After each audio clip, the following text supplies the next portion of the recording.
Sir నమస్తే. కూటమి ప్రభుత్వ పనితీరు మీద మీ అభిప్రాయం ఏంటి అంటే? బాగుంది, తిరుగులేదు. ఓకే. ఇట్లాగే ఉంటే కనుక ఆంధ్రప్రదేశ్ ఇంకా ముందు ముందు చాలా అభివృద్ధి చెంది ప్రతి ఒక్కళ్ళు పేదవారు కూడా సంతోషంగా ఉండేటువంటి మంచి రోజులు ముందు ముందు మన కుటుంబ ప్రభుత్వానికి ఉన్నాయి. సో గత ప్రభుత్వానికి ప్రస్తుత కూటమి ప్రభుత్వానికి ఏమైనా తేడా గమనించారా? చాలా ఉంది. ఓకే.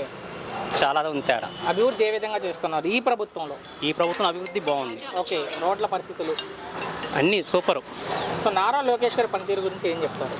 నారా లోకేష్ గారు వచ్చేసి బాబు గారిని మించి చేసి ఓకే అభివృద్ధిని ఇంకా ముందుకు తీసుకెళ్తారు. ఆ నమ్మకం మాకుంది. అంటే బాబు గారు కుమారుడు కాసేపు పక్కన పెడితే నారా లోకేష్ వరకే మాట్లాడుకుంటే ఐటీ శాఖ మంత్రిగా ఉన్నారని విద్యాశాఖ మంత్రిగా, సో ఏ విధంగా అనిపిస్తుంది ఆయన పనితీరు?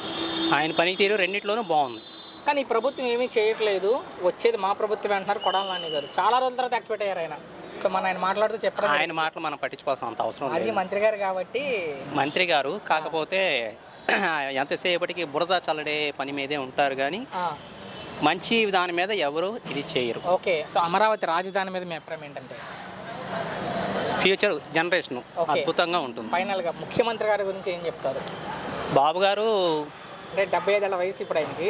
ఈ వయసులో కూడా ఆయన పనితీరు మొత్తం కాదు, పదవి అనేది ఆయనకి.